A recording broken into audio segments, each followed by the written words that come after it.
ሰላም ወደ አድማጮቻችን በቸልሲ አዳዲስ መረጃዎች ተመልሰን መጣናል። የመጀመሪያው የሚሆነው እንግዲህ ቸልሲ በዓለም የክለቦች ዋንጫ ላይ የሚሳተፍ ይሆናል በክረምቱ። ያንን ተከትሎ በጣም ደና ገንዘብ ጠቀም ያለ ገንዘብ ቸልሲን ይዞለት ይመጣል። ያለ ዝውውር የሚያስፈልገው ነው የሚሆነው። የአውሮፓ ቻምፒዮንስ ሊግ ተሳትፏቸውን በሚቀጥሉ 9 ጨዋታዎች ማወቅ የሚችሉ ነው የሚሆነው። የቻምፒዮንስ ሊግ መሳተፍ ራሱ ሌላ ገንዘብን የሚያመጣላቸው ይሆናል። ስለዚህ ቸልሲዎች በዝውውር መስኮቱ በክረምቱ ከሚያቅዷቸው ተጫዋቾች እንዲሁም ደግሞ ዛሬ ስለ ቸልሲ የተወሩ የዝውውር ጭምጭምታዎችን ይዘንላችሁ መጥተናል። ስለ ክሪስቶፈር ንኩኩ እናወራለን። አንቶን ሴማዮንም እናነሳለን።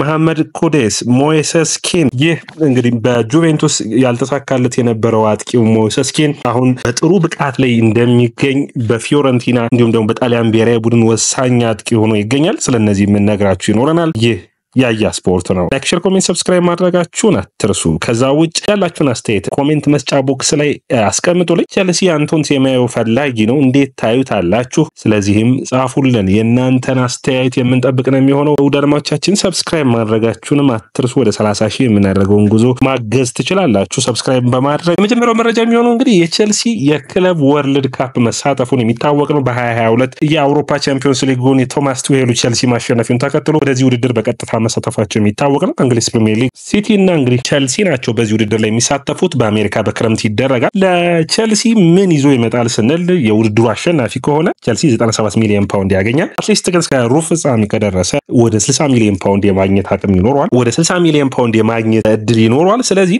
ቸልሲ በአጠቃላይ ካያችሁት አትሊስት እንኳን 70 ሚሊዮን ፓውንድ ከዚህ ቢያገኝ ከዛ ውጭ በአውሮፓ ቻምፒዮንስ ሊግ በሚቀጥለው ዓመት መሳተፍ ቢችል ይህ ማለት ለቸልሲ አሌክሳንደር ኢዛክን ለማስፈረም በቂ የሆነ ገንዘብ ይኖረዋል። በዝውውር መስኮቱ ቸልሲ ያሉበትን የተከላካይ መስመሩን የበረኛን እንዲሁም ደግሞ የአጥቂ መስመሩን ማጠናከር እንዲችል ብዙ ድልን የሚከፍት ነው። በተለይ በፒኤስአር ሩሉ ላይ የምታዩት ሙሉ በሙሉ የቸልሲ የውድድር አይነቶች የሚያገኛቸው ገንዘብ በቀጥታ ወደ ዝውውር መሳተፍ እንዲችል ያስችለዋል። ያ ጥሩ የሚባልን የቸልሲን በጀት ማጠናከር የሚችል ነው። ስለዚህ ለቸልሲ ብዙ ድሎችን መክፈት የሚችል ይሆናል። ስለዚህ ቸልሲ በዚህ ውድድር ላይ ጠንካራ ቡድኑን ይዞ መሰለፍ የሚጠበቅበት ነው የሚሆነው። በተለይ ከጁቬንቱስ ሬናቶ ቬጋን፣ ጆ ፌሊክስን ከኤሲ ሚላን መልሶ በዚህ ውድድር ላይ የሚጫወት ይሆናል። ጠንካራ ቡድን የተሻለ ውጤትን ማምጣት አስፈላጊ ነው። ነገር ግን እንደ ችግር ሊነሳ የሚችለው በቀጣይ ውድድር ዓመት ቸልሲ በዚህ ውድድር ላይ መሳተፉ ለተጫዋቾቹ የእረፍት ጊዜያቸው ያንሳል። ፕሪሚየር ሊጉ ደግሞ በፍጥነት ነው የሚጀምረው። ስለዚህ እረፍትን ካጡ ደግሞ ቶሎ አገግመው በሚቀጥለው ዓመት ብዙ ጨዋታ በመጫወታቸው የተነሳ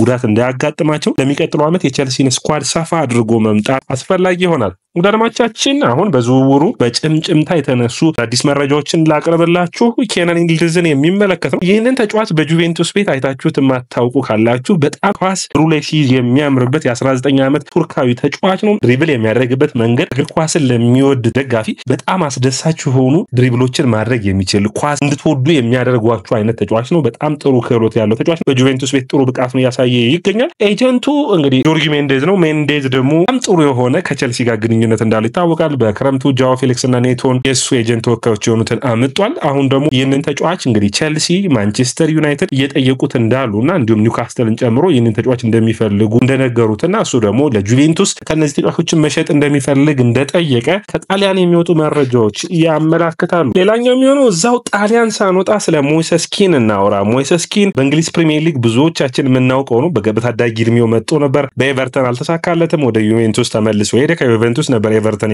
ማስፈረም የቻሉ። በጁቬንቱስ መልሶ ራሱን ማግኘት አልቻለም ነበር። በዚህ የውድድር ዓመት ግን ወደ ፊዮረንቲና ሄዶ በጣም አስደናቂ ብቃቱ ላይ ይገኛል። በ28 ጨዋታዎች 18 ጎሎችን አስቆጥሯል። ይህ ተጫዋች በዘንድሮው ውድድር ዓመት በተለይ ይሄ ፈረስተቹን የመጀመሪያ ንክኪውን በሚገባ አሻሽሏል። ያንን ተከትሎ ክፍተቶችን ሲያገኝ ሹት የሚያደርግበት መንገድ፣ አየር ላይ ኳሶችን የሚፋለምበት መንገድ በጣም አስደማሚ ሆኖ እንደቀጠለ ነው። በተለይ በሀገራት ጨዋታ አይታችሁ ከሆነ ጀርመን ላይ ያስቆጠራቸው 2 ጎሎች እንግዲህ ሩዲገር እና ጆናታን ታህን አልፎ ያስቆጠረበት መንገድ በጣም አስደማሚ 2 ጎሎችን አስቆጥሯል። የዚህ ተጫዋች ምርጥ ብቃት ነው እንግዲህ የሚገኘው። ቸልሲ፣ አርሰናል እና ኒውካስትል የዚህ ተጫዋች ፈላጊ ሆነው ቀርበዋል። ደስ የሚለው ደግሞ ለነዚህ ክለቦች 52 ሚሊዮን ዩሮ በክረምቱ ለ2 ሳምንታት አክቲቬት የሚደረግ መልቀቅ የሚችልበት አቅም ይኖረዋል። ጥሩ የሚባል እድል ይህንን ተጫዋች ለማስፈረም የሚያስፈልግ ነው። ኒውካስትል በአጥቂ ፍለጋው ላይ እንዳለ የሚታይ ነው። ስለዚህ ኒውካስትል ቻምፒዮንስ ሊግ የማይሳተፍ ከሆነ እስከ 120 ሚሊዮን ዩሮ አሌክሳንደር ኢዛክ የመልቀቅ እድል ሊኖረው ይችላል። ቸልሲ ደግሞ ይህንን በሚገባ መጠቀም ያለበት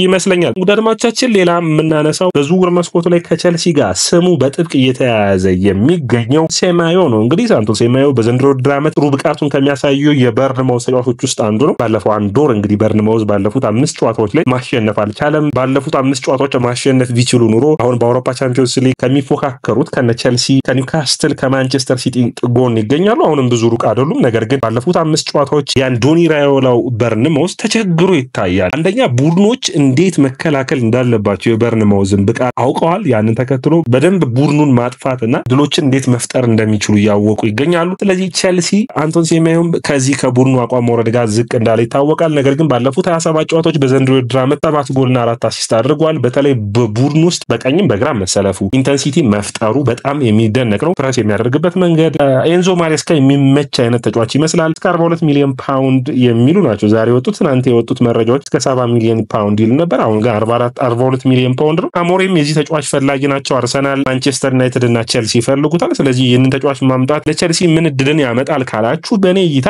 አሁንም ለቸልሲ ወይም ለትልልቅ ለቶፕ የሚባሉት ቡድኖች ዝግጁ ነው ወይም ብቁ ነው ብዬ አላምንም። ነገር ግን ቸልሲ ከዚህ በፊት ብቁ ናቸው የማይባሉ እንደነ ሰሎሞን ካሉ ያለን አይነት አጥቂዎች ነበሩት። አኔልካ እና ድሮግባ ጥሩ ፐርፎርም እያደረጉ የሚያሳርፉ አይነት። ስለዚህ ሴሜዮ በቸልሲ ሌላ የመስመር ተጫዋቾችን የሚያስፈርም ከሆነ ለማድዌኬ ለሌሎች ተጫዋቾች እረፍት የሚሰጥ ፕሪሚየር ሊጉ ልምድ ያለው ኢንተንሲቲ መፍጠር የሚችል ተጫዋች ነው። ሌላ እንደ ችግር የማነሳው ከኔቶ ጋር የሚመሳሰል ችግሮች ይታያሉ። ቡድኖች በትራንዚሽን የሚጫወቱ ከሆነ ወይም በመልሶ ማጥቃት የሚጫወቱ ከሆነ አቅማቸው የሚወጣ ተጫዋቾች አሉ። ኔቶ በዘንድሮ ድራመት በቸልሲ ቤት ተቸግሮ አይታችሁታል። ምክንያቱም ብዙውን ጊዜ ስፔሶችን ካገኘ ነው ኔቶ ድሪብል ለማድረግ የሚችለው። ስፔሶች ሲጠቡ ይቸገራል። ያ ማለት ቡድኖች ተከላክለው ኳሱን ይዘው በሚጫወቱበት ጊዜ በጣም ይቸገራል። ተጫዋቾችን አልፎ ድሪብል አድርጎ የማስቆጠር አቅሙን ማለት ነው። ስለዚህ ይህን የሚገባ ፈተናውን ደግሞ ለማለፍ ሲችል ሴማዮም እንደዚህ አይነት ተመሳሳይ ባህሪ ያለበት ድሎችን መፍጠር ቡድኖች በሚከላከሉበት ወቅት የሚቸገር ይመስለኛል። አንድ አመት በበርንማውዝ ቢቆይና የተሻለ ብቃቱን ቢያሳድግ ለሱ የተሻለ ይሆናል።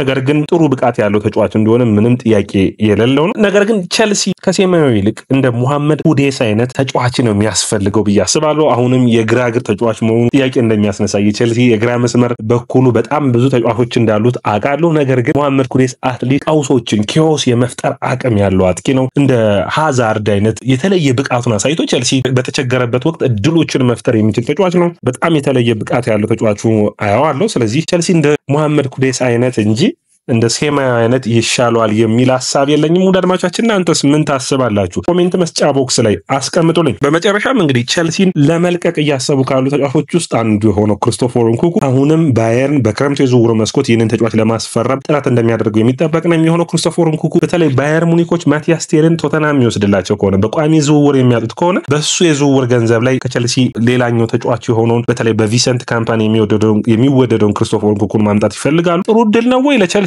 በገዙበት ዋጋ ይህንን ተጫዋች መሸጥ የሚችሉ ከሆነ በጣም ጥሩ ድል ነው የሚሆነው። አትሊስት 60 ሚሊዮን ዩሮ ወይም 60 ሚሊዮን ፓውንድ ድረስ ያወጡበትን ዋጋ የሚተኩ ከሆነ አስፈላጊ የሆነ ነው። ጃኦ ፌሊክስንም እንደዚሁ እነዚህን አይነት ባለፈው ክረምት የገዟቸውን ከዚህ በፊት የገዟቸውን ቸልሲ በሚገባ ሽጦ ገንዘብ ማግኘት ይጠበቅበታል። ያንን ያገኘውን ገንዘብ ደግሞ በሚገባ ጥሩ ተጫዋቾች ላይ የተጫዋቾች ዋጋ ላይ ማፍሰስ ያለበት ይመስለኛል። በአጠቃላይ ቸልሲን የተመለከቱ የዝውውር መረጃዎች እነዚህን ይመስላሉ። አድማጮቻችን ይህ ያያ ስፖርት ነው። ላይክ፣ ሼር፣ ኮሜንት፣ ሰብስክራይብ ማድረጋችሁን እንደ ሁሉ ጊዜውም ሁሉ አትርሱ።